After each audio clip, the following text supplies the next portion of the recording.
জেনারেলটা এর পাশাপাশি নিতে থাকেন। আচ্ছা, তো ঠিক আছে, চলেন আজকে আমাদের যে টপিক অফ ডিসকাশন সেটা আলোচনা করি। ঈদের আগে আমরা হিস্ট্রি এবং হচ্ছে ফিগারস অফ স্পিচ এই দুইটা আলোচনা করছিলাম। আজকে আমরা আলোচনা করব হচ্ছে literary terms, metre and foot. এখান থেকে বলা যায় 1 থেকে 2টা সর্বোচ্চ, এর বেশি দিবে না। আবার একটা মোটামুটি একটা থাকবেই, মাস্ট একটা মোটামুটি থাকবেই এই সম্পূর্ণ পিডিএফ থেকে। তো এটা আহামরি কঠিন কোনো বিষয় না, যথেষ্ট ইজি বিষয়। চলেন আমরা শুরু করি। হ্যাঁ, তো শুরুতেই আছে আমাদের কি লিটারারি টার্মস। তো লিটারারি টার্মস আর ফিগারস অফ স্পিচ এই দুইটা বিষয় কিন্তু আলাদা। হ্যাঁ, লিটারারি টার্মস বলতে কি আপনার হচ্ছে যে এগুলো একটা টার্ম, কোন একটা বিষয়। দেখা যাচ্ছে কি পোয়েট্রি হইতে পারে, নোভেল হইতে পারে, ড্রামা হইতে পারে, তারপরে আপনার আরো অনেক বিষয়ের মধ্যে চলে আসবে। খুঁটিনাটি ট্র্যাজিক হিরো, তারপরে এর যে ফিচার্স গুলো হ্যামারশিয়া, হাবরিস, পেরিপেশিয়া, এরকম বিষয় টুকিটাকি এগুলো বিষয় আসবে। এগুলো লিটারারি টার্মস এর মধ্যে আসবে। আর ফিগারস অফ স্পিচ হচ্ছে ভাষার অলংকার, ওগুলো দ্বারা ভাষার যে সৌন্দর্য মণ্ডিত করা হয়, ভাষাকে আরো বেশি মানে কি আকর্ষণীয় করে তোলা হয়। এটা ফিগারস অফ স্পিচ ক্লাসটা আপনারা দেখে নেবেন, তাহলে কনফিউশন ক্লিয়ার হয়ে যাবে। তো আজকে আমরা আলোচনা করবো হচ্ছে লিটারারি টার্মস, মিটার আর হচ্ছে ফুট। তো চলেন আমরা দেখি। হ্যাঁ, তো এখানে কি বলতেছে দেখেন, শুরুতেই দিক নির্দেশনাগুলো পড়বেন। হ্যাঁ, শুরুতে যেগুলো থাকে এগুলো আগে পড়ে নেবেন। ইংরেজি সাহিত্য অংশে এই পার্ট খুবই গুরুত্বপূর্ণ, এই যে লিটারারি টার্মস পার্টটা। বিভিন্ন লিটারারি টার্মস থেকে বেসিক কিছু প্রশ্ন আসবে। ভাইভাতেও এখান থেকে প্রশ্ন করবে, ভাইভাতেও কিন্তু এখান থেকে প্রশ্ন 100% করবে, মানে কি করে 18তমতেও করছে, যেমন হচ্ছে হ্যামারশিয়া জিনিসটা কি, এরকম প্রশ্ন। তারপর 3 ড্রামাটিক ইউনিটিস এটা কি, এগুলো ধরে, এগুলো ভাইভাতে ধরে। আর এগুলো যেহেতু আপনার হচ্ছে যে এমসিকিউ, অবশ্যই এখান থেকে এগুলো থাকবে। এখান থেকে প্রশ্ন এভাবে হবে যে কোনটি স্যাটারিক্যাল সাহিত্যকর্ম, তারপর ড্রামাটিক মনোলগ কি, এরকম।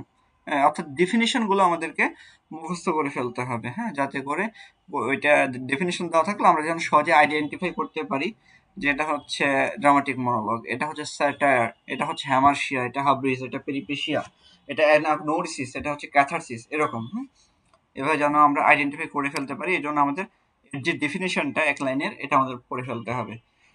তো লিটারি টার্মস সেটা হচ্ছে সাহিত্যিক পরিভাষা। হ্যাঁ, তো দেখেন 1 নম্বরে কি কি আছে। 1 নম্বর থেকে শুরু আমাদের হ্যামারশিয়া, অর্থাৎ নায়কের ভুল বা বিচার ভ্রষ্টতা, একটা বিচারে ভুল করা, এরর অফ জাজমেন্ট, অর্থাৎ সিদ্ধান্ত গ্রহণে ভুল করা, কোনো কিছু বিচারে ভুল করা, দেখা যাচ্ছে সে একটা ভুল করে। তো হ্যামারশিয়া মিনিং এক কথায় এটার মানেটা কি, এরর অফ জাজমেন্ট। হ্যামারশিয়া মানে কি, এরর অফ জাজমেন্ট। আরেকটা ওয়ার্ড থাকতে পারে, সেটা হচ্ছে fatal flaw of the tragic hero, fatal flaw of the tragic hero, এটাও থাকতে পারে। হ্যাঁ, তো হ্যামারশিয়া জিনিসটা কি, এগুলো কিন্তু হচ্ছে ট্র্যাজিক হিরোর ফিচার্স। হ্যাঁ, ট্র্যাজিক হিরোর 6টা ফিচার্স আছে: hamartia, hubris, peripeteia, anagnorisis, catharsis, nemesis. Hamartia, hubris, peripeteia, anagnorisis, catharsis, nemesis. এই যে যে 6টা যে ফিচার্স আছে, কেউ বলতে পারবেন আপনাদের মধ্যে থেকে এগুলো এক একটা দ্বারা কোনটা দ্বারা কি বোঝায়? এনিওয়ান, কারো কি কোনো আইডিয়া আছে? আগে তো পড়ছেন।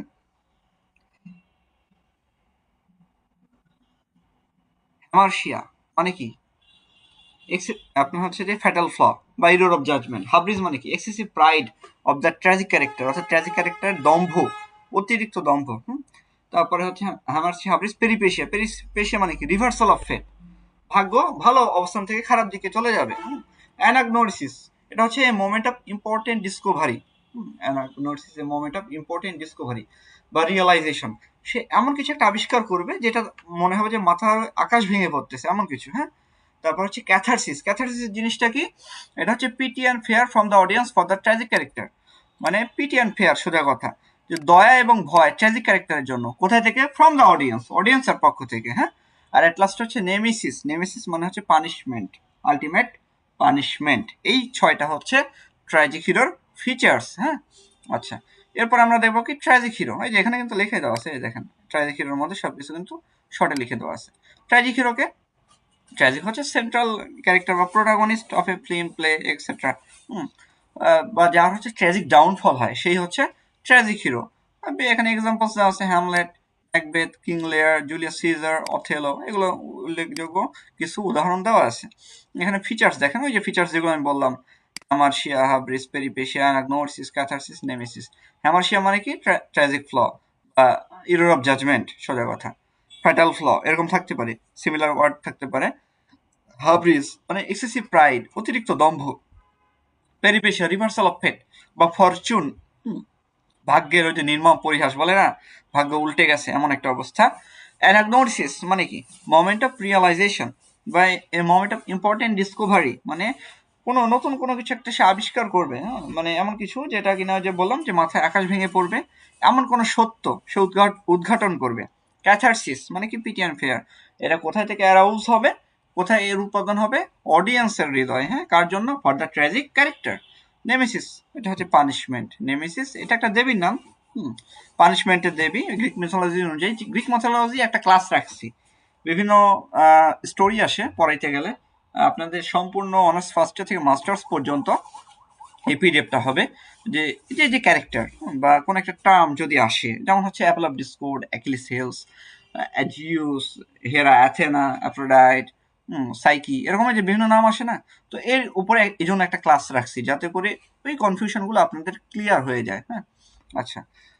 এরপর হচ্ছে the use of super natural elements বা সুপার ন্যাচারাল এলিমেন্টস, সোজা কথা অলৌকিক উপাদান। হ্যাঁ, এগুলো আপনারা জানেন যে আসলে জিনিসটা কি, যেটা হচ্ছে বিয়ন্ড ন্যাচারাল, অর্থাৎ ন্যাচারের বাইরে গিয়ে কোনো কিছু, হ্যাঁ, যেটা কিনা যে এটা কি বলতেছে, that cannot be explained by the laws of nature. প্রাকৃতিক যে রুলস নিয়ম, এটা দিয়ে কি করা যায় না, এটাকে ব্যাখ্যা করা যায় না। এখানে ঘোস্ট হইতে পারে, টাইম ট্রাভেল হইতে পারে, হুম, আত্মা হইতে পারে, এরকম সব কিছুই। এই যে যেমন হচ্ছে উদাহরণ দেওয়া আছে, the ghost of Hamlet's father, Hamlet বাবার যে ভূত সেইটা। তারপরে হচ্ছে the three witches in Macbeth, the sphinx, Oedipus Rex, in Oedipus Rex এর যে স্পিংস এটা। তারপর হচ্ছে the ghostly ship in the rime of the ancient mariner বা ফ্যান্টম শিপ যাকে বলা হয়। তো এগুলো হচ্ছে সুপার ন্যাচারাল এলিমেন্টস। হ্যাঁ, এরপরে আমরা দেখবো হচ্ছে রাইম স্কিম। তো এখানে বিষয় হচ্ছে কি, দেখবেন কিছু কিছু জিনিস একটু বড় করে আলোচনা করা আছে, কিছু কিছু জিনিস একদম এক লাইনে আলোচনা করা আছে। আসলে যার যতটুকু দরকার, যার যতটুকু দরকার ঠিক ততটুকুই দেওয়া আছে। হ্যাঁ, এর বেশি লাগবে না। এই জন্য যতটুকু প্রয়োজন ততটুকুই কিন্তু ইনক্লুড করে দেওয়া আছে। এই জন্য কনফিউশনের কোনো কিছু নাই, ভয়ের কিছু নাই। আচ্ছা, রাইম স্কিম জিনিসটা কি? এটা হচ্ছে ছন্দের মিল। ছন্দের মিল লাইনের শেষে এখানে কি বলতেছে, rhyme scheme is a pattern of rhymes at the end of each line. প্রত্যেকটা লাইনের শেষে যে একটা ছন্দের মিল থাকে, যেমন যে ছন্দ ফলো করে, কেউ দেখা যাচ্ছে এ ডবল বি এ, কেউ বা এ বি এ বি এরকম ফলো করে, এটাই হচ্ছে রাইম স্কিম, ছন্দের মিল। স্ট্যান্ডা, স্তবক, এটা জানা প্রয়োজন। সেট অফ লাইন্স, হ্যাঁ, group together in a poem. একটা কবিতায় একটা সেট অফ লাইন্স থাকে, যেমন হচ্ছে দুই লাইনের যদি মিল থাকে, আপনার হচ্ছে দুই লাইনের, যেমন হচ্ছে প্রথম লাইনে আছে হচ্ছে এ, পরের লাইনে আপনার হচ্ছে মানে সরি দুই লাইনের যে ছন্দের মিল। হ্যাঁ, স্ট্যান্ডাটাও এমনই হয়, আপনার হচ্ছে দুই লাইনের স্ট্যান্ডা, এটা হচ্ছে আপনার কাউপ্লেট বলা হয়। হ্যাঁ, দুইটা করে লাইন থাকে। কোয়াট্রাইন হলে 4 লাইন, সেস্টেট হলে 6 লাইন, অক্টেভ হলে 8 লাইন। ওই যে আপনার ইয়ার ক্ষেত্রে কি থাকে, সন্ডের ক্ষেত্রে অক্টেভ আর সেস্টেট থাকে। তো এগুলো হচ্ছে স্ট্যান্ডা। এরপর হচ্ছে এলিজি বা শোক কবিতা, শোক কবিতা। তো এলিজি কি? Elegy is a mournful poem that is written for the death of a nearest or dearest person। অর্থাৎ এলিজি হচ্ছে একটা শোক কবিতা যেটা কিনা লেখা হয় নিয়ারেস্ট অর ডিয়ারেস্ট, খুব কাছের এবং খুব প্রিয় মানুষের মৃত্যুতে এটা লেখা হয়। তো এই যে এলিজি আপনার হচ্ছে যে এটা কি করা থাকে সাধারণত, কি তিনটা ভাগে থাকে। একটা লেমেন্ট, শোক, শুরুতে শোক থাকে, দুঃখ প্রকাশ করে, তারপর প্রেইজ থাকে, এট লাস্ট কনসোলেশন থাকে। তো সান্ত্বনা দেয় যে তুমি অনেক ভালো, তোমার সোল চিরকাল বেঁচে থাকবে, এরকম ভাবে সান্ত্বনা দেয় আর কি। তো ফেমাস এক্সাম্পলস অফ এলিজি, এখান থেকে প্রশ্ন এরকম হবে বা এরকম হয় যে অ্যাডোনিস, জনরাটা কি Adonis, what is genre of Adonis? এটা এলিজি, স্যাটায়ার, বা দেখাচ্ছে এটা কি লিখছে পিবি শেলি। এটা এভাবে আসলেও আপনারা লিখে দিতে পারবেন, বা এটা যদি জনরা ভিত্তিকও আসে তাহলে আপনারা লিখে দিতে পারবেন যে এটা একটা এলিজি। সনেট, চতুর্দশপদী কবিতা, চতুর্দশপদী কবিতা। তো sonnet is a lyrical poem with 14 iambic pentameter lines, iambic pentameter lines. তো এই সনেটের কারণেই, শুধু আয়াম্বিক এরকম ওয়ার্ড আসার কারণেই কিন্তু মিটার অ্যান্ড ফুট রাখা হয়েছে। হ্যাঁ, আয়াম্বিক পেন্টামিটার, আয়াম হচ্ছে আপনার পেয়ার অফ, দুইটা হচ্ছে সিলেবল, আপনার দুইটা ইয়ে থাকবে। হ্যাঁ, তো একটা ইউনিট থাকবে, দুইটা ওয়ার্ড, দুইটা ইয়ার। তো এটা আমি নিচে আসবো, তো জাস্ট ডেফিনেশনটা মনে রাখেন। Sonnet is a lyrical poem with 14 iambic pentameter lines. আচ্ছা, এটা হচ্ছে দুইটা পার্ট, একটা হচ্ছে অক্টেভ প্রথম 8 লাইন, সেকেন্ড পার্ট হচ্ছে সেস্টেট পরে 6 লাইন। কিন্তু এই যে প্রথম পার্ট থেকে অক্টেভ থেকে সেস্টেটে যে আসলো, হ্যাঁ অক্টেভ থেকে সেস্টেটে যে আসলো, এই যে একটা টার্ন নেয়, এই টার্নটাকে বলা হয় হচ্ছে ভল্টা। এই টার্নটাকে সনেটের ক্ষেত্রে বলা হয় ভল্টা। ভল্টা কি সাডেন টার্ন বা শিফট ফ্রম ওয়ান থিম বা one idea to another idea বা অ্যানাদার থিম, এরকম যে একটা থিম থেকে বা একটা আইডিয়া থেকে অন্যদিকে হঠাৎ রূপ টার্ন নেওয়া, শিফট করা, সেটা হচ্ছে ভল্টা। হ্যাঁ, এটা সনেটের ক্ষেত্রে কিন্তু হয়। আচ্ছা, টাইপস অফ সনেট। সনেট 3 ধরনের সনেট হয়।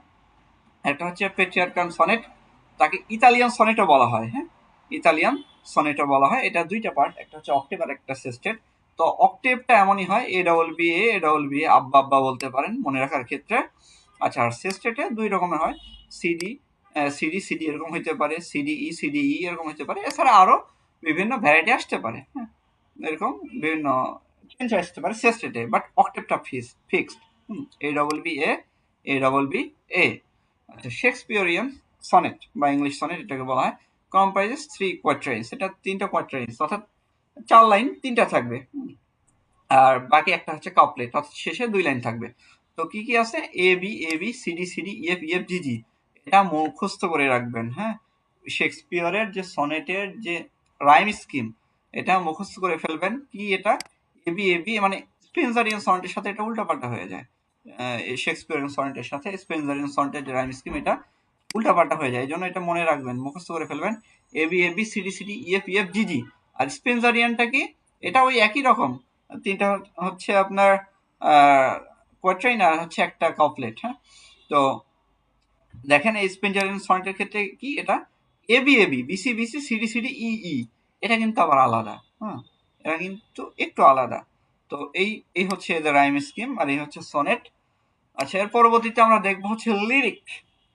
লিরিক বা গীত, গীতি কবিতা। তো লিরিক বা গীতি কবিতা কি, এটা কবিতাই আর কি, বিভিন্ন কবিতা ফর্ম। তো lyric is a kind of poem that tells the poet's personal feelings, মানে একটা সাবজেক্টিভ যে ফিলিংস, সেটা থটস ইমোশনস এগুলো প্রকাশ করে। হ্যাঁ, তো লিরিক্যাল পোয়েট্রি কয়েক ধরনের হইতে পারে। সনেট আছে, ওড আছে, এলিজি আছে, হাইকু আছে। তো সনেটটা কি, এটা আপনারা জানেন যে 49 পয়েন্টস উইথ আইমিক পেন্টামিটার। তারপর হচ্ছে ওড। ওডটা কি, ode is a lyrical poem that starts with someone's praise or agony and ends with consolation. Praise এবং মনের দুঃখ দিয়ে, মানে দুঃখ খুব দিয়ে শুরু হয় এবং কনসোলেশন সান্ত্বনা দিয়ে শেষ হয়। এলিজিটা কি, elegy is A mournful poem that is written for the death of a nearest or dearest person। অর্থাৎ এলিজি হচ্ছে একটা শোক কবিতা যেটা কিনা লেখা হয় কাছের প্রিয় কোনো ব্যক্তির মৃত্যুতে। হ্যাঁ, আচ্ছা, হাইকু জিনিসটা কি, এটা হচ্ছে 3 লাইন্স পয়েমস, এটা জাপানিজ অরিজিন, অর্থাৎ এটা হচ্ছে জাপানি অরিজিন, একটা 3 লাইনের কবিতা, এগুলো হচ্ছে হাইকু বলা হয়। এরপর হচ্ছে সবচেয়ে গুরুত্বপূর্ণ একটা টপিক, সেটা হচ্ছে ড্রামাটিক মোনোলগ। ড্রামাটিক মোনোলগ। তো ড্রামাটিক মোনোলগ জিনিসটা কি, ড্রামাটিক মোনোলগ, মানে হচ্ছে সিঙ্গেল, লগ মানে হচ্ছে বক্তৃতা, সিঙ্গেল যে বক্তৃতা সেটাই। তো ড্রামাটিক মোনোলগ ইজ এ পোয়েট্রি, বা আপনি এভাবে লিখতে পারেন, dramatic মোনোলগ is a literary term in which a single speaker speaks in front of silent listener or listeners। অর্থাৎ এখানে একটাই সিঙ্গেল স্পিকার থাকবে, যে কিনা সাইলেন্ট একজন লিসেনার অথবা কয়েকজন লিসেনার্স এর সামনে সে কথা বলবে। এটা হচ্ছে ড্রামাটিক মোনোলগের ডেফিনেশন। তো ড্রামাটিক মোনোলগের যে ফাদার, তো রবার্ট, তাকে বলা, সে হচ্ছে রবার্ট ব্রাউনিং, এখানে লিখে দেওয়া আছে Robert Browning, father of dramatic monologue. সে হচ্ছে Victorian poet. Victorian poet. Victorian poet যেহেতু আসলোই, বলেন তো দেখি ভিক্টোরিয়ান যুগের ডিউরেশন কত, হিস্ট্রি তো পড়ছেন, এনিওয়ান? 1832 থেকে 1901। 1800, ভেরি গুড। ভিক্টোরিয়ান যুগের অপটিমিস্টিক পোয়েট কে?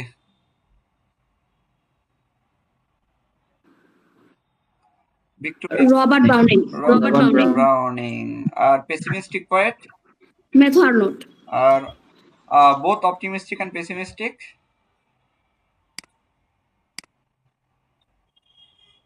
কি হবে?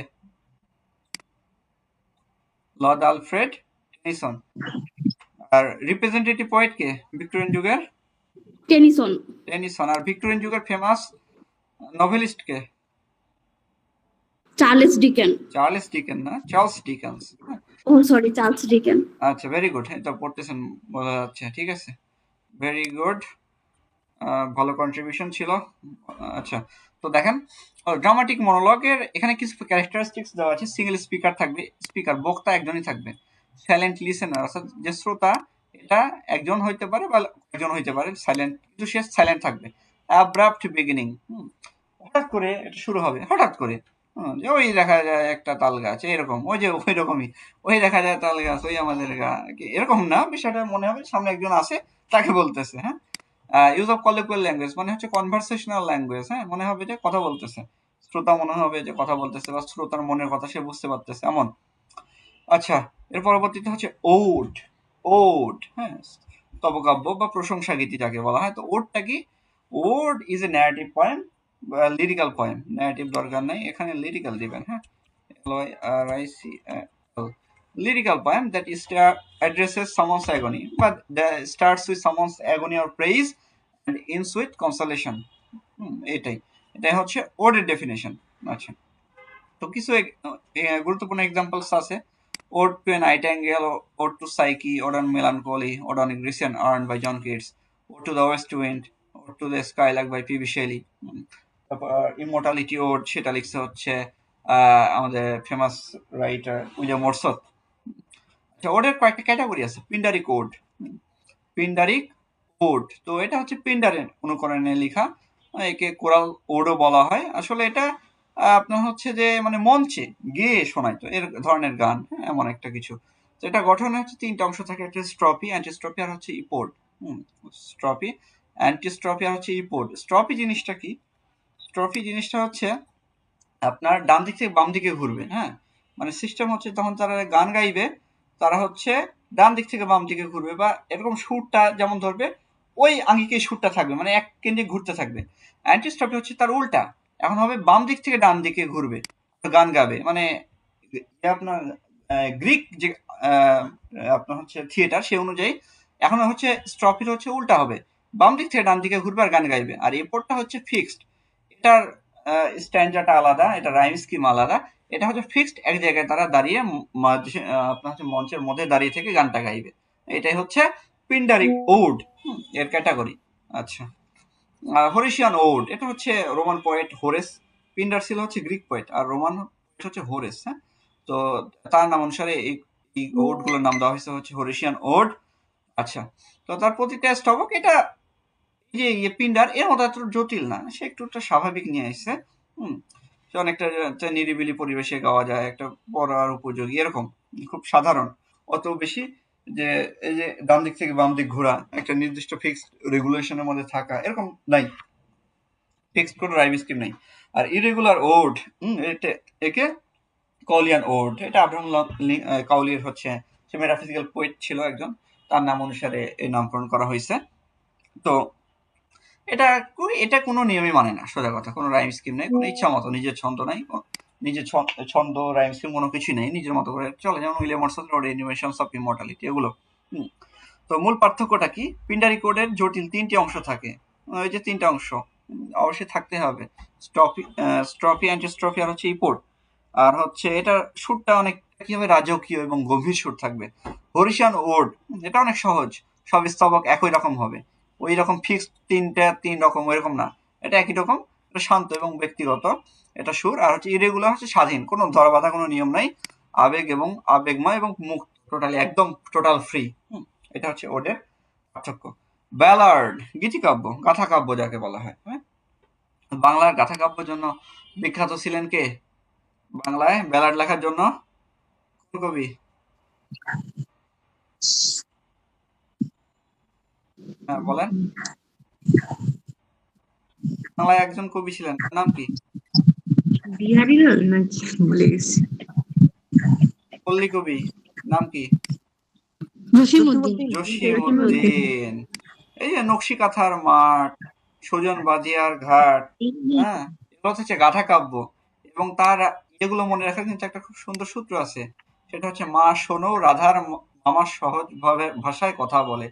যে প্রথম তিনটা হচ্ছে গাথা কাব্য। মা শোনো, মতে হচ্ছে মাঝে জননী কান্দে, তারপরে হচ্ছে আপনার সুজন বাদিয়ার ঘাট, আর হচ্ছে নকশি কাঁথার মাঠ।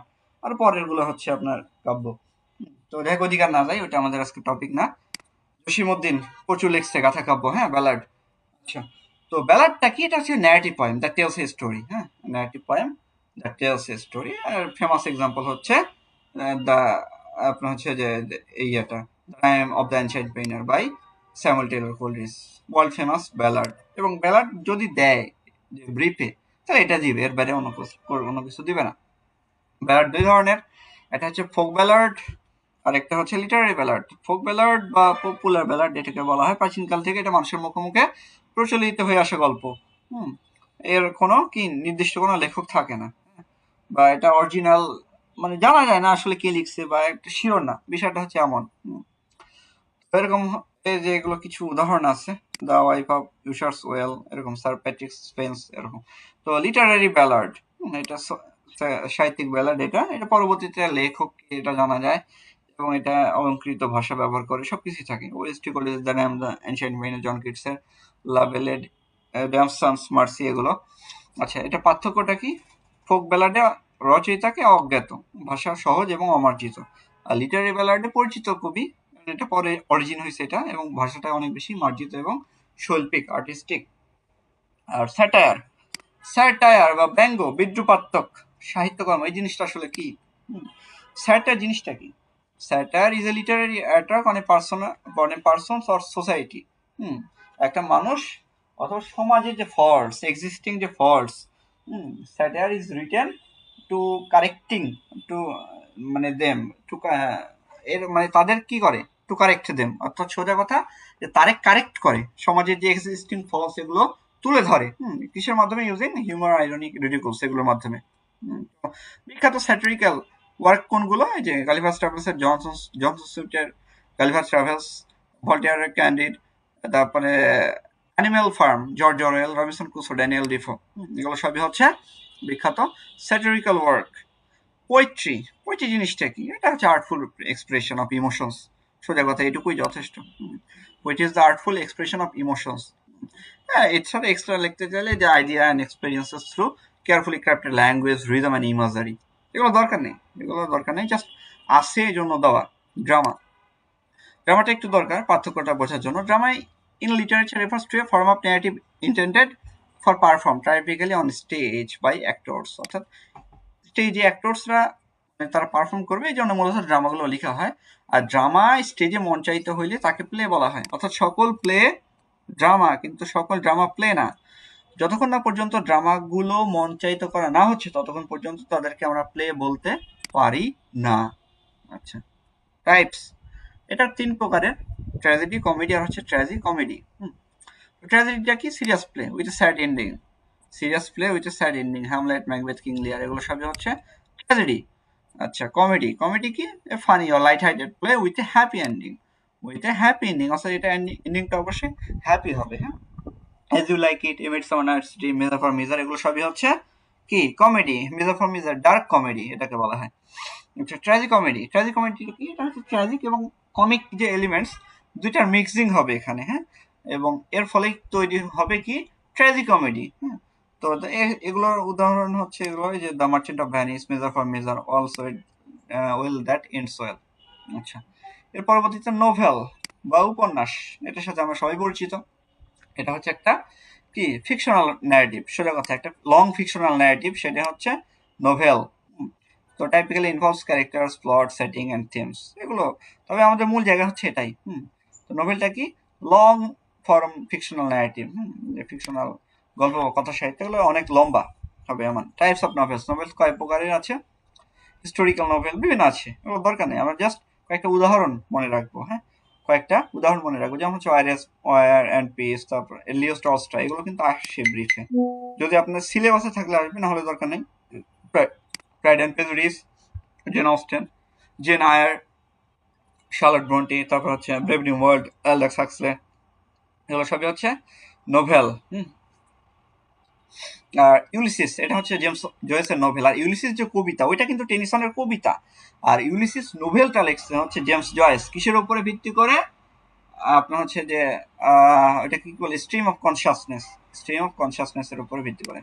আচ্ছা, স্টোরি, শর্ট স্টোরি মানে কি ছোট গল্প, একটা ফিকশনাল ছোট গল্প যেটা লেন্থ অনেক বেশি ছোট হবে। এটা যে একটা ক্যারেক্টার থাকবে, ক্যারেক্টার কম, সবই কম, লেন্থ কম, ক্যারেক্টার কম, স্টোরি প্লট সেটাও সিঙ্গেল প্লটের উপর লেখা হয়। তো বিখ্যাত কিছু আমাদের স্টোরি কি, the gift of the magi by O Henry, the luncheon William Somerset Maugham, young goodman brown Nathaniel হawthorne and Araby by James Joyce, এগুলো সবই বিখ্যাত শর্ট স্টোরি। এর পরবর্তীতে ট্র্যাজেডি, বিপর্যয়মূলক কবিতা বা সিরিয়াস ধরনের যে কবিতা বলতেছি, নাটক। তো ট্র্যাজিক প্লে যাকে বলা হয়।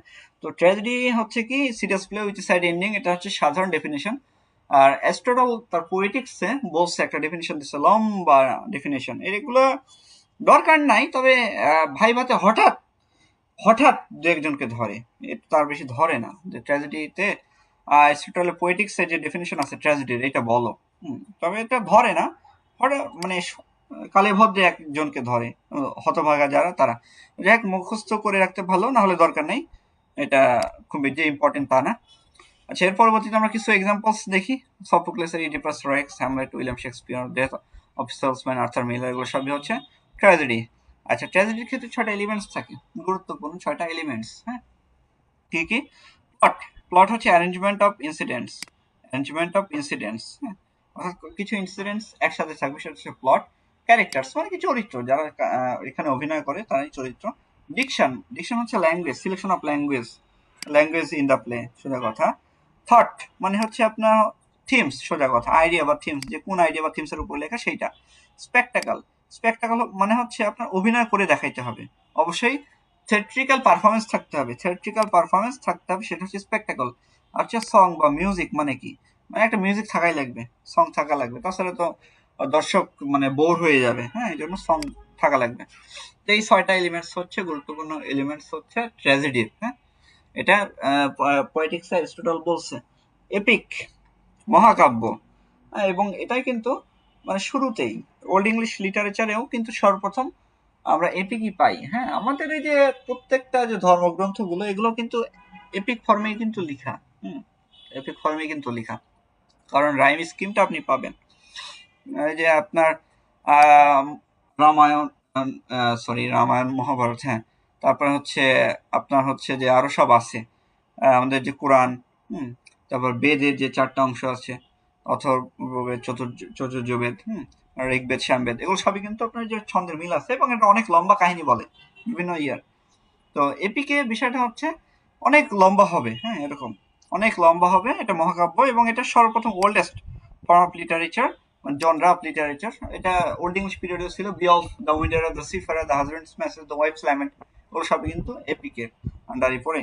আচ্ছা, তো এপিক কি? এপিক হচ্ছে long narrative poem that typically narrates the deeds and adventures of a hero. এটা বর্ণনা করে, এবং মানে অ্যাডভেঞ্চার এবং ডেটস, যে অনেক বেশি অ্যাডভেঞ্চারাস কাজ এবং তার যে কাজকর্ম, সেগুলো সবই কি হিরোর, এগুলো বর্ণনা করে এপিক, মহাকাব্য। অ্যারিস্টটল কি বলতেছে তার পোয়েটিক্সে? Epic is the art of representation in the form of narrative verse. Clearly, its plot should be dramatically constructed like those of tragedies. ট্র্যাজেডির মতো এটা ড্রামাটিক্যালি কনস্ট্রাক্টেড হবে। এখন প্রশ্ন আসতে পারে যে এই যে অ্যারিস্টটল তো এরকম ইংলিশ জানতো না, তাহলে এগুলো ইংলিশ আসলো কোথা থেকে? আসলে বিষয়টা হচ্ছে এই যে এগুলো ইংলিশ পরবর্তীতে ট্রান্সলেশন। হ্যাঁ, তো এগুলো তো আসলে অ্যারিস্টটল নিজে ছিল হচ্ছে আপনার গ্রিক, হিব্রু ল্যাঙ্গুয়েজ প্রচলিত ছিল, ইংলিশ তো ছিল না, পরবর্তীতে ইংলিশে ট্রান্সলেট করা হয়েছে, যার কারণে এগুলো আমরা পড়তেছি। আমরা তো আর হিব্রু জানি না বা পড়তে পারবো না, এই জন্য এগুলো এইভাবেই পড়তে হবে। তবে দু এক জায়গায় আলাদা থাকতে পারে, ওয়ার্ডগত চেঞ্জ থাকতে পারে, সিমিলার ওয়ার্ড থাকতে পারে, এটা কোনো ম্যাটার করবে না। আচ্ছা, তো ফেমাস এক্সাম্পলস অফ ইপিক্স কিছু আছে। Iliad and Odyssey by Homer, Aeneid Virgil, paradise lost John Milton, Beowulf and anonymous, মানে কি লিখছে জানা নাই। টাইপ অফ ইপিক্স, এপিক্স এর কয়েকটা টাইপ আছে। প্রাইমারি ইপিক হচ্ছে আপনার বা ফোক ইপিক বা ওরাল ইপিক বলা হয়, সেকেন্ডারি ইপিক আর হচ্ছে এটা, এই দুইটাই। তো সরি ফর দ্য প্রবলেম। আচ্ছা, তো প্রাইমারি ইপিক বা ফোক ইপিক তো বা ওরাল ইপিক, এটাকে দুই আপনার হচ্ছে যে কি, যে এটা এটা বলতে আমরা কি বুঝি? প্রাইমারি ইপিক বা ফোক ইপিক বা ওরাল ইপিক, এটা মুখে মুখে প্রচলিত ছিল। পর প্রজন্ম ধরে এটা টিকে ছিল। অনেক লম্বা লম্বা গল্প, এটা একটা প্রজন্ম শুনছে। আর এদের যে মূল যে থিমসটা, মূল যে বিষয়টা ছিল, এটা হচ্ছে গড, মনস্টার্স, এগুলো নিয়ে আলোচনা করা হইতো। হ্যাঁ, তো যেমন হচ্ছে আমরা বিওলফ, ইলিয়াড, ওডিসি এগুলো পাই, এগুলো সব হচ্ছে প্রাইমারি এপিক। আর সেকেন্ডারি এপিক কি বা লিটারারি এপিক, এটা হচ্ছে এটি কোনো কবি সচেতন হবে, প্রাচীন যে মহাকাব্যের যে স্টাইল, এটা নিয়ম মেনে বড় ধরনের রচনা লিখবে, অনেক বেশি সচেতন থাকবে, থেকে সে লিখবে। এবং এগুলো ক্ষেত্রে রাইটার নাম পাওয়া যায়, যেমন John Milton paradise lost, paradise regained লিখছে, ডান্তে লিখছে ডিভাইন কমেডি, ভার্জিল লিখছে এনিয়েড। তো এগুলো সবই হচ্ছে আপনার লিটারারি এপিক। তো মহাকাব্যের সাধারণ বৈশিষ্ট্য, এগুলো কিছু বৈশিষ্ট্য থাকবে এই এপিকের। সেগুলো কি, ইনমেডিয়ারেস মানে কি, মাঝখান থেকে শুরু হবে গল্পটা, মাঝখান থেকে শুরু হবে। ইনফরমেশন টু মিউজ, অর্থাৎ মিউজ যে দেবী, 9জন কাব্য অনুপ্রেরণার যে দেবী, তাদের কাছে প্রার্থনা থাকবে। তো এপিক সিমিলি, অর্থাৎ লম্বা লম্বা যে উপমা, সেগুলো থাকবে অবশ্যই। কয়েক লাইন ধরে চলা যে তুলনা, সেগুলো অবশ্যই থাকবে। আচ্ছা, তো এর পরবর্তীতে আমরা দেখবো হচ্ছে মক এপিক। তো মক এপিক বা প্রহসনমূলক যে মহাকাব্য, এটা জিনিসটা হচ্ছে এপিকের মতোই, খালি এটা হাস্যরস তৈরি করে, অন্য কিছুই না, হাসাবে।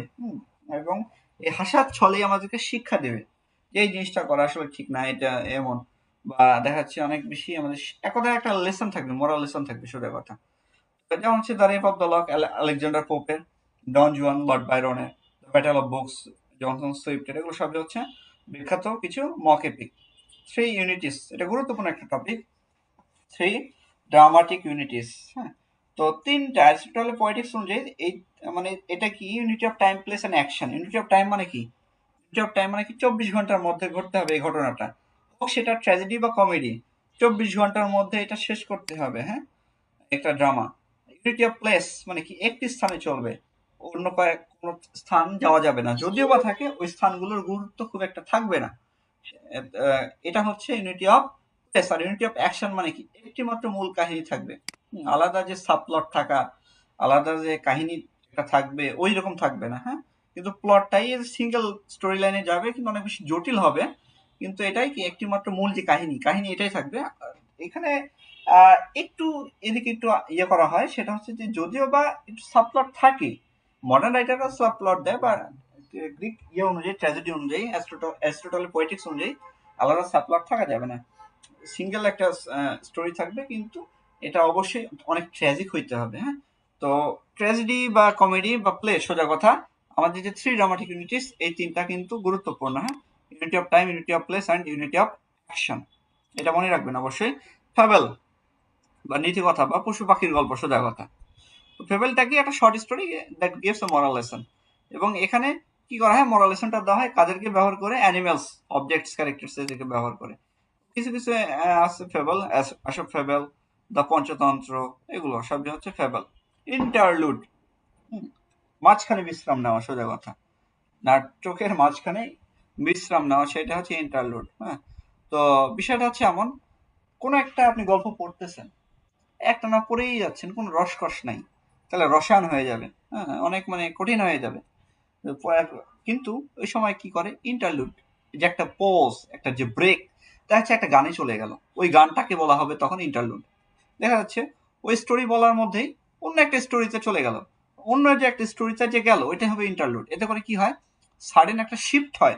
হ্যাঁ, এবং মূল স্টোরি লাইন থেকে গল্পটা সরে আসে, এতে করে আমাদের যে অডিয়েন্স, এরা বিরক্ত হয় না, বরং আরো আনন্দ পায় এরা। হ্যাঁ, যেমন হচ্ছে এখানে দ্য মার্ডার অফ গঞ্জাগর যে গল্পটা, আপনার হচ্ছে যে হ্যামলেটের, সেটা নান্স প্রিস্টেল, ক্যান্টারবারি টেলস এর একটা সিঙ্গেল একটা গল্প, দ্য নান্স প্রিস্টেল, সম্পূর্ণ গল্পটাকে অনেক বেশি মানে আলাদা, মূল ক্যান্টারবারি টেলস এরই একটা গল্প, সেটা একটা পার্ট।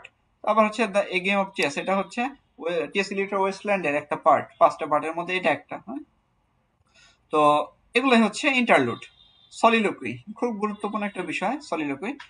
তো এটা কি, এটা একটা স্পিচ, ড্রামার ক্ষেত্রে এটা দেয়, একটা স্পিকার সে অ্যালোন স্টেজে থাকে, তখন সে উচ্চ স্বরে বলে, আর তার যে গল্প, উচ্চ স্বরে যে কথাটা, সেটা অডিয়েন্স শুনতে পায়, কিন্তু নাটকের অন্যান্য চরিত্ররা এটা শুনতে পায় না। এই জায়গাতে কি করে, সে নিজে যে মনের যে কথাটা, এটা সে প্রকাশ করে। হ্যাঁ, এটা সে প্রকাশ করে অ্যালোন অন দ্য স্টেজ যখন থাকে, আর তার যে মনের কথাটা তখন অডিয়েন্স জানতে পারে, কিন্তু নাটকের অন্যান্য চরিত্ররা এটা জানতে পারে না। আচ্ছা, তো হ্যামলেটের বিখ্যাত সলিলোকুই আছে। Hamlet is to be or not to be, that is the question, Macbeth tomorrow, ইয়াগোর হচ্ছে আই হেট দ্য মোর, এডমান্ডের কিং লিয়ার থেকে দাও নেচার, আর্ট মাই গডেস, এগুলো। আচ্ছা, এগুলো হচ্ছে সলিলোকুই। এরপরে হচ্ছে পোয়েটিক জাস্টিস। পোয়েটিক জাস্টিস, ন্যায় ন্যায় প্রতিষ্ঠা হওয়া, সোজা কথা। মানে টিট ফর ট্যাট, সোজা কথা। পাপ করলে প্রায়শ্চিত্ত করতে হবে। আপনি অপরাধ করছেন, আপনার সাজা পাবেনই, এমন, এটা হচ্ছে পোয়েটিক জাস্টিস।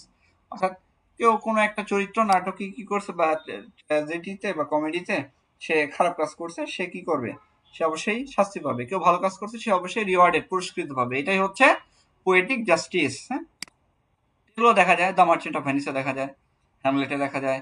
কারণ হ্যামলেটে কি করে, আপনার হচ্ছে ক্লডিয়াস, সে তার ভাইকে হত্যা করে এবং রাজ্য দখল করে নেয়, হ্যামলেটকে হত্যা করার পরিকল্পনা করে, কিন্তু যাক অ্যাট লাস্ট তারও মৃত্যু হয়ে যায়। হ্যাঁ, এটাতে পোয়েটিক যে জাস্টিস সেটা প্রতিষ্ঠিত হয়।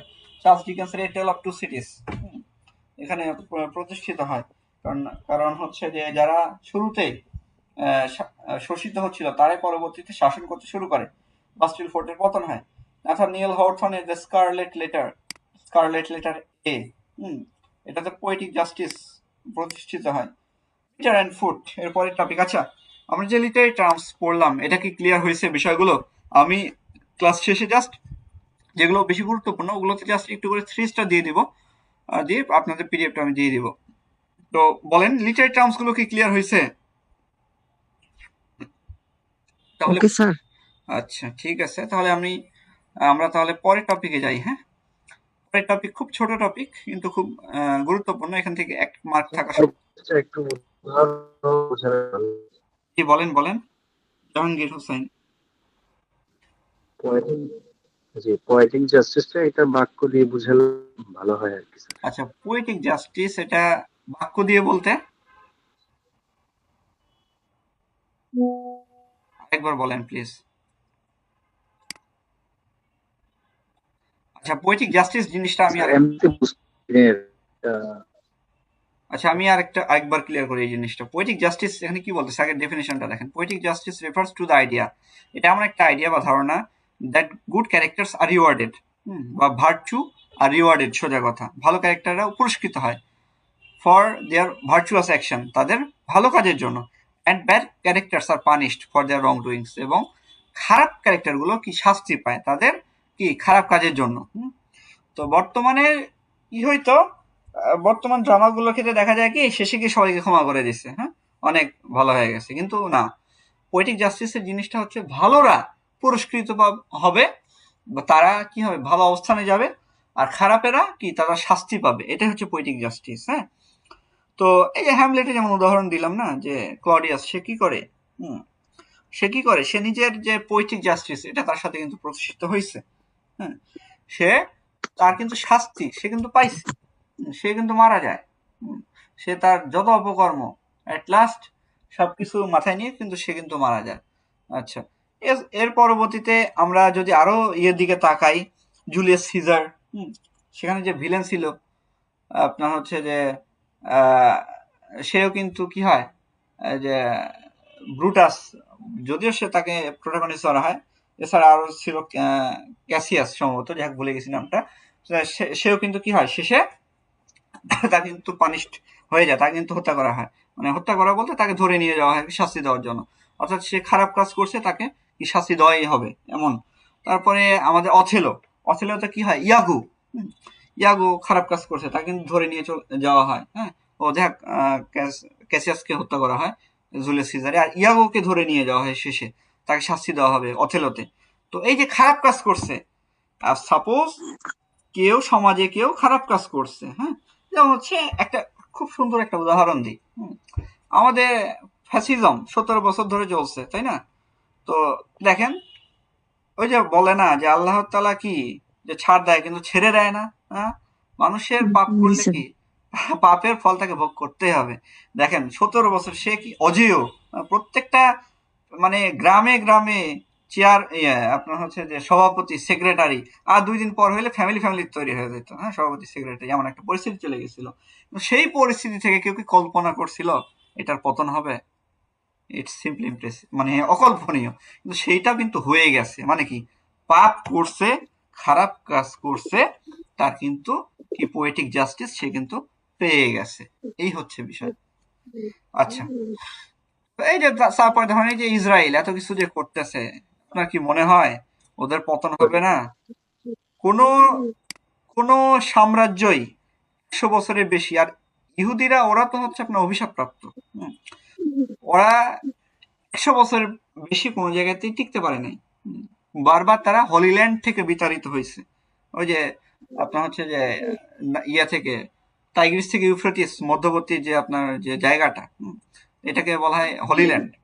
তো এই যে এখান থেকে কিন্তু বারবার এরা কিন্তু বিতাড়িত হয়েছে। ডেভিডের সময়, নেবুচাঁদনেজারের সময় বারবার এরা বিতাড়িত হয়েছে। এরা কিন্তু বারবার, কারণ এরা হচ্ছে কি ফাসাদ সৃষ্টিকারী। তো এরাই যে অপকর্ম দুনিয়া ধরে চালাচ্ছে, এদেরও পতন অবশ্যই হবে। হ্যাঁ, এবং হয়তো আপনারা দেখেও যাইতে পারেন। যাই হোক, এবং অবশ্যই হ্যাঁ, আপনারা অবশ্যই থার্ড ওয়ার্ল্ড ওয়ার অবশ্যই দেখবেন। এটা প্রেক্ষাপট আসলে বর্তমানে বিষয়টা কি, বর্তমানে পৃথিবীটা মানে একদিনে একটা বছর করে আগাচ্ছে, একদিনে 1 বছর পরিমাণ আগাচ্ছে। এবং আমার কাছে মাঝে মধ্যে মনে হয় যে সপ্তাহ কিভাবে চলে যাচ্ছে টের পাচ্ছি না। খুব কঠিন বিষয় এগুলো। আর সেই জামানার বিষয়গুলো এমনই হবে। হ্যাঁ, সময়টা খুব দ্রুত চলে যাবে। মনে হবে যে এই না শুক্রবার গেল, আবার শুক্রবার নামাজ পড়তে যাচ্ছি। মানে আমার মাঝে মধ্যে এমনটাই মনে হয়। মানে খুব দ্রুত গতিতে চলে যাচ্ছে। আর বর্তমানে টেকনোলজি এত পরিমাণে আগাইছে যে হুট করে এটা চলে আসতেছে, হুট করে ওইটা চলে আসতেছে। মানে আগে হয়তো কি স্লো পিস, মানে খুব ধীর গতিতে উন্নতি হইতো, কিন্তু এখন এটা একদিনে বিগত বছরগুলো 1 বছর, মানে বিগত বছরের সাথে তুলনা করলে এখনকার একদিন সমান বিগত বছরগুলোর 1 বছর বা 5 বছর, এমন এত তাড়াতাড়ি সবকিছু উন্নত হচ্ছে, চেঞ্জ হয়ে যাচ্ছে। হ্যাঁ, সবকিছু মানে মানুষ খালি মনে করতেছে এই জিনিসটা দরকার, সাথে সাথে তৈরি হয়ে যাচ্ছে। দেখেন চায়না কিছুদিন আগে ওদের যে রোবট লঞ্চ করলো, ওরা ডান্স করতেছে, মার্শাল আর্ট ইয়ে করতেছে, মানে যেটা কিনা অনেক অনেক দেশের জন্য একটা ড্রিম, এরকম রোবট তৈরি করা। হ্যাঁ, ইভেন ওরা এই রোবট গুলোকে এখন ট্রেনিং দিচ্ছে, মিলিটারি প্রশিক্ষণ দিচ্ছে, যাতে করে সেনাদের আর মরতে না হয়। এই রোবটের মনে কি কোনো মায়া দয়া আছে? এরা যখন আপনার হচ্ছে যে সীমান্তে যখন এরা বন্দুক নিয়ে, রাইফেল নিয়ে যখন দাঁড়াবে, তখন কি অবস্থা হবে জাস্ট ইমাজিন। আচ্ছা, যাই হোক, ওইদিকে আমরা না যাই। তো পোয়েটিক জাস্টিস জিনিসটাই হচ্ছে এটা, যে আপনি ভার্চু ইজ রিওয়ার্ডেড আর ভাইসেস ইজ কি পানিশড। ভার্চু কি, মানে ভালো গুণ, সদ্গুণ এটা কি পুরস্কৃত হবে, এবং খারাপ কোনো কিছু অবশ্যই শাস্তি পাবে। এটাই হচ্ছে পোয়েটিক জাস্টিস। আচ্ছা, আর পৃথিবীটা জিনিসটা কি, আসলে আমরা মনে করি যে পৃথিবীটা অনেক সুন্দর, অনেক ভালো জায়গা। বিষয়টা এমন না। হ্যাঁ, আসলে পৃথিবীটা যদি সুন্দরই হইতো তাহলে আল্লাহ তাআলা কি কোনো সময় জান্নাত তৈরি করতো না? হ্যাঁ, আবার পৃথিবীটা একবার যে খারাপ জায়গা তাও না। পৃথিবী যদি খারাপ জায়গা হইতো তাহলে আল্লাহ তাআলা কি জাহান্নাম সৃষ্টি করতো না? হ্যাঁ, পৃথিবীটা হচ্ছে এদের মধ্যবর্তী জায়গা। এটা হচ্ছে কি একটা ব্যাটেল ফিল্ড। এটা হচ্ছে পরীক্ষার জায়গা, এক্সামিনেশন হল। এখানে আপনি আসছেন পরীক্ষা দিতে। আপনি যদি ভালো পরীক্ষা দেন, আপনি উইল বি সাকসিড। আর যদি আপনি খারাপ পরীক্ষা দেন তাহলে শেষ। এই তো, এই হচ্ছে অবস্থা। এবং আমাদেরকে পরীক্ষা পাস করতে হইলে অন্যান্য পরীক্ষা লাগে কত কি 70+, 80+, কিন্তু পৃথিবীর পরীক্ষায় আমাদের পাস করতে হইলে 51 হইলেই যথেষ্ট, তাই না? আল্লাহ তাআলা কত চাইছে, যে 50-র একটু বেশি হইলেই হয়। হ্যাঁ, আমাদের নেকির পাল্লাটা একটু ভারী হইলেই আলহামদুলিল্লাহ জান্নাতি। হ্যাঁ, তবে ওই যে অনুপরিমাণ যদি আমরা যদি পাপ করি সেটারও শাস্তি কিন্তু আমাদের হবে। কবরের আযাব অনেক ভয়ঙ্কর জিনিস। যাই হোক, আমরা ধর্মকর্ম সবই মানবো, সবকিছু মেনেই আমরা চলবো, জীবন সেভাবে আমরা অতিবাহিত করবো। হ্যাঁ, ঠিক আছে। তো দেখেন, এরপর আসতেছে আমাদের next topic, bitter and food. Bitter and food, এখানে কি বলতেছে, এই অংশে একটা টপিক খুব গুরুত্বপূর্ণ, তা হচ্ছে আয়ামিক পেন্টামিটার। এটা খুবই গুরুত্বপূর্ণ, সন্টের ক্ষেত্রে লাগে, এবার এইটাই লাগে, এছাড়া আর বাইরে লাগবেও না। তো এখান থেকে ভাইবাতে প্রশ্ন করে, তাই এই তাই এই অংশে একটু ভালো করে বুঝে নিন। আচ্ছা, যাই হোক, অংশ লিখতে হবে এক যাক, নিচে ডিটেলস আলোচনা করা আছে, এখান থেকে 1 মার্ক থাকে। যেমন হচ্ছে আয়াম্বিক পেন্টামিটার জিনিসটা কি, বা ভাইভাতে এই প্রশ্নটা ধরছে, এবার ধরছে যে আচ্ছা আয়াম্বিক পেন্টামিটার প্রথমে থাকে হচ্ছে আনস্ট্রেস, পরে হচ্ছে স্ট্রেস, এর উল্টাটা কি হয়, এই প্রশ্নটা কিন্তু ধরছিল। জানে না, যারা জানে না ম্যাক্সিমামই জানে না, তো যার কারণে আনসার দিতে পারে নাই। কিন্তু এটা হবে হচ্ছে কি ট্রকি, আয়ামিক ইয়ে হইলে এটাকে কি বলা হয়, ট্রকি বলা হয়। হ্যাঁ, আয়ামিক পেন্টামিটার, এটাকে উল্টায় দিলে অর্থাৎ প্রথমে হবে হচ্ছে জোরালো স্ট্রেসড, হচ্ছে আনস্ট্রেসড। প্রথমে আনস্ট্রেসড আর পরে স্ট্রেসড হইলে হয় কি আপনার হচ্ছে যে আয়াম্বিক, আপনার হচ্ছে যে আপনার হচ্ছে যে ইয়ে আয়াম্ব হয়। আর আয়াম্বের উল্টাটা হয় হচ্ছে ট্রকি। হ্যাঁ, এটা যদি উল্টায় দেওয়া হয়, প্রথমে যদি জোরাল হয় স্ট্রেস হয়, পরে যদি আনস্ট্রেসড হয়। আচ্ছা, তো দেখেন এখানে জিনিসটা কি, মিটার অ্যান্ড ফুট, এই জিনিসটা কি, দুইটা গুরুত্বপূর্ণ আলোচনা। তো তার আগে আমাদের দেখতে হবে কি আয়াম্বিক পেন্টামিটার, এই জিনিসটা কি। তো আয়াম্বিক পেন্টামিটার হলো কি ইংরেজি সাহিত্যের একটা বিশেষ ছন্দ বা মিটার, যেখানে প্রতি লাইনে 10টা সিলেবল থাকে। প্রতি লাইনে কি থাকবে, 10টা সিলেবল থাকবে, এবং প্রতিটি স্তবক ফুট, অর্থাৎ ফুট, প্রত্যেকটা কি থাকবে, ফুট থাকবে। ফুট মানে কি, পেয়ার অফ আপনার হচ্ছে যে ইয়ে, মানে সিলেবল, পেয়ার অফ সিলেবল হচ্ছে ফুট। তো একটা থাকবে দুর্বল আর একটা থাকবে হচ্ছে স্ট্রেস বা কি জোরালো। তো আমাদের উচ্চারণ করার ক্ষেত্রেও যে কিছুটা হালকা উচ্চারণ হয়, কিছুটা চাপা উচ্চারণ হয়, এরকমই আর কি, স্ট্রেস আর আনস্ট্রেস। তো এটা বিষয়টা কিছুটা যে অল্প প্রাণ মহাপ্রাণের কাছাকাছি আর কি। তো মিটার, মিটার কি, তো মিটার হচ্ছে কবিতা ছন্দ বা রিদমের কাঠামো। হ্যাঁ, যা কি, যা মাত্রা সিলেবলের প্যাটার্ন অনুযায়ী গঠিত হয়। এটা বিভিন্ন নিচে টেবিলে এটা পাবো। ইংরেজি কবিতায় মিটার নির্ধারিত হয় ফুট এর সংখ্যা দিয়ে। হ্যাঁ, তো উদাহরণ আয়াম্বিক পেন্টামিটার, মানে প্রতি লাইনে 5টি ফুট থাকে, আর প্রতিটি ফুট আয়াম ছন্দ অনুসরণ করে। আয়াম ছন্দ অনুসরণ করে। আচ্ছা, ফুট জিনিসটা কি, ফুট হচ্ছে একটা ছোট একক, ফুট হচ্ছে একটা ছোট একক, পেয়ার অফ আপনার হচ্ছে সিলেবল, পেয়ার অফ সিলেবল হচ্ছে ফুট, সোজা কথা। তো এখানে নির্দিষ্ট সংখ্যক কি স্ট্রেসড আর আনস্ট্রেসড সিলেবল দিয়ে গঠিত হয়। এখানে কি এক একটি ফুটে কি 2 থেকে 3 মাত্রা থাকে। যেমন হচ্ছে এই যে লিস্ট, এটা দেখলে জিনিসটা আমাদের ক্লিয়ার হবে। দেখেন ফুটের নাম এখানে দেওয়া আছে আয়াম, আয়াম। এটা কি সংগঠক বা এটা আয়াম হলে কি হয়, এটা দুর্বল।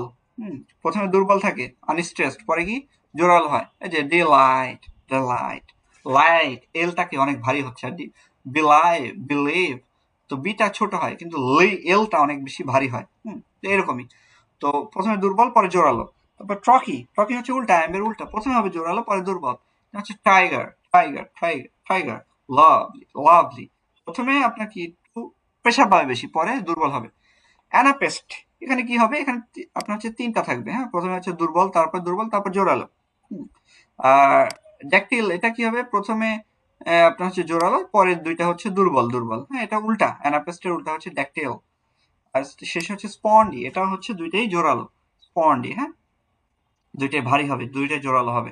আচ্ছা, মিটারের প্রকারভেদ বেস্ট অন ফুট কাউন্ট, অর্থাৎ ফুটের উপর ভিত্তি করে। তো মনোমিটার, মনোমিটার, তো মিটার কি কি, যে দেখেন একটা ফুট, অর্থাৎ পেয়ার অফ সিলেবল হইলে মনোমিটার হবে।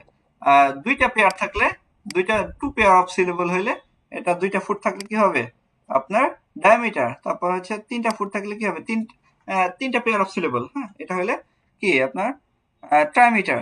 তারপর 4টা ফুট থাকলে কি হবে টেট্রামিটার। আর 5টা ফুট থাকলে পেন্টামিটার। তারপর 6টা হলে হেক্সামিটার।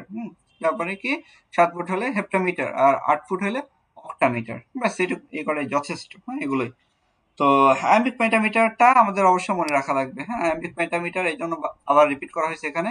আয়াম কি ছন্দে, এটা কি পেন্টামিটার মানে হচ্ছে কি লাইনে 5টা করে ফুট। তো একটা প্রথমে কি আনস্ট্রেস, পরেরটা হচ্ছে স্ট্রেসড। এখানে একটা উদাহরণ দেওয়া আছে কবিতায়, লন্ডন 1802 দিয়ে।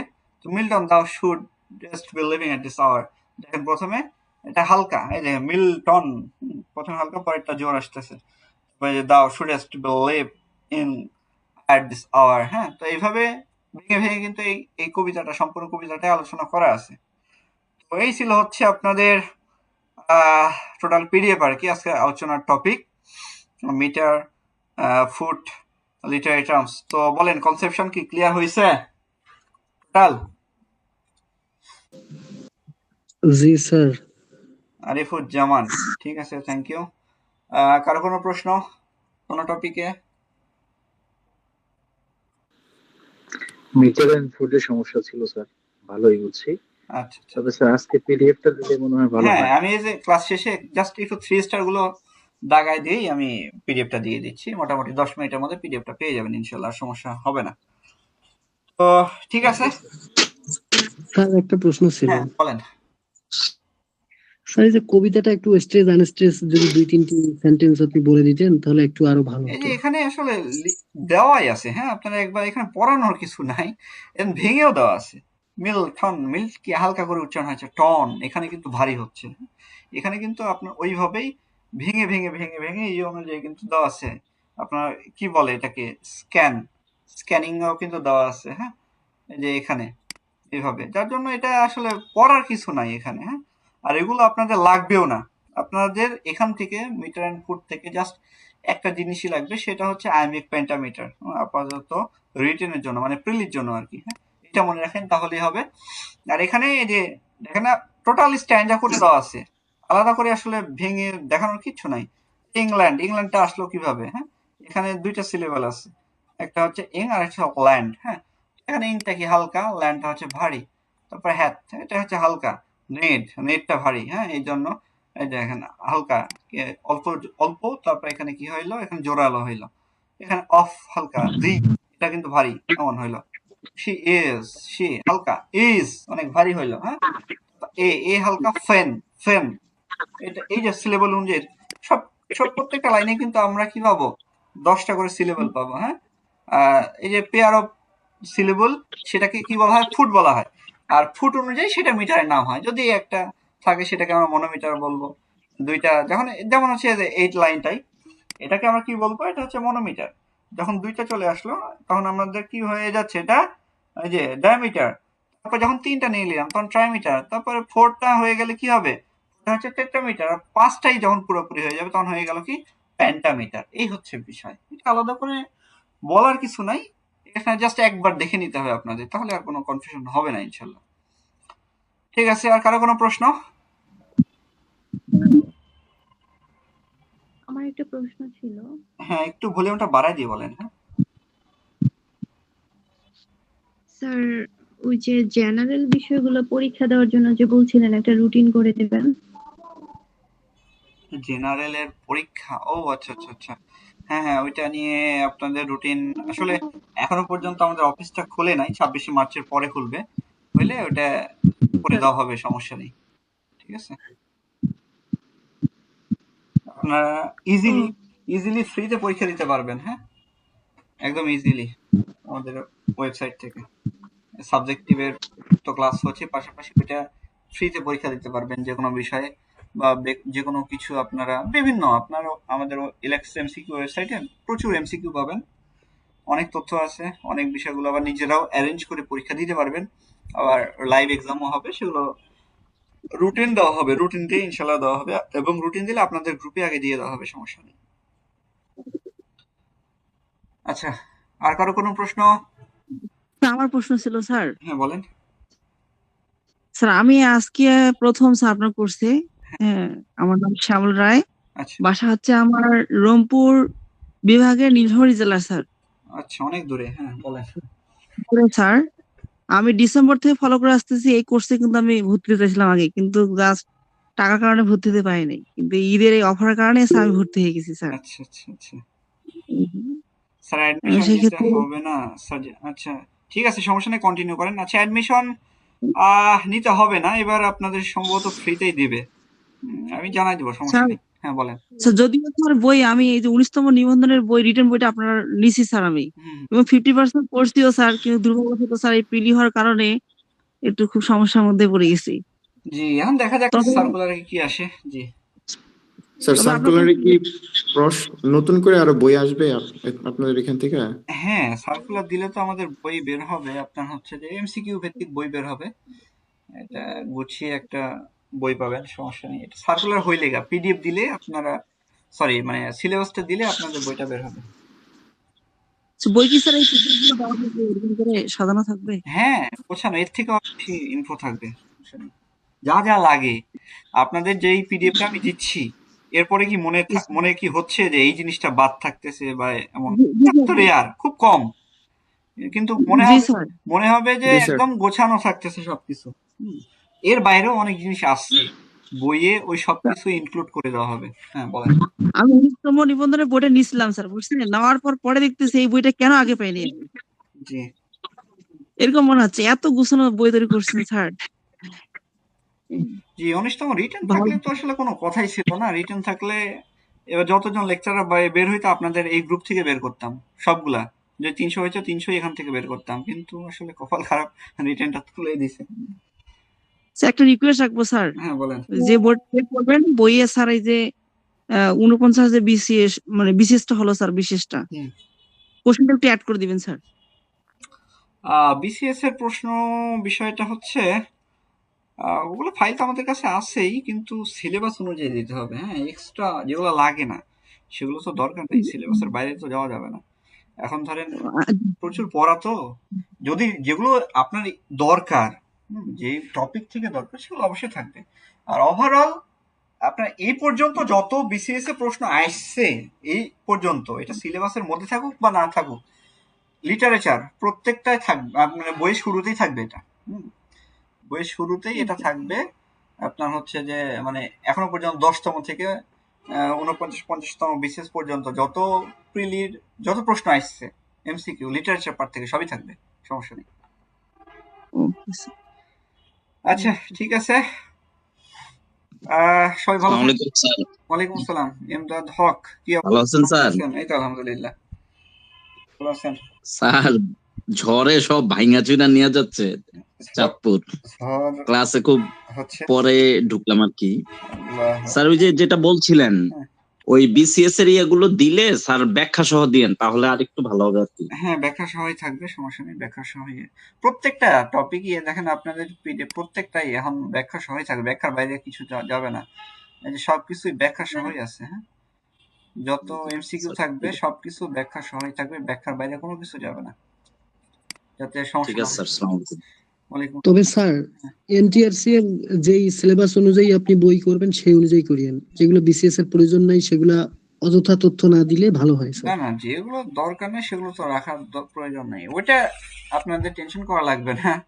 আসলে ওইটা মানে কি লাগে, কি কতটুকু লাগে সেইটা ইনশাল্লাহ ট্র্যাক করে রাখা আছে। হ্যাঁ, তো ওইটা নিয়ে আপনাদের টেনশন করা লাগবে না। ইনশাল্লাহ আপনারা মানে যা যা লাগে, যতটুকু লাগে ঠিক সেই পরিমাণে সবকিছুই পাবেন।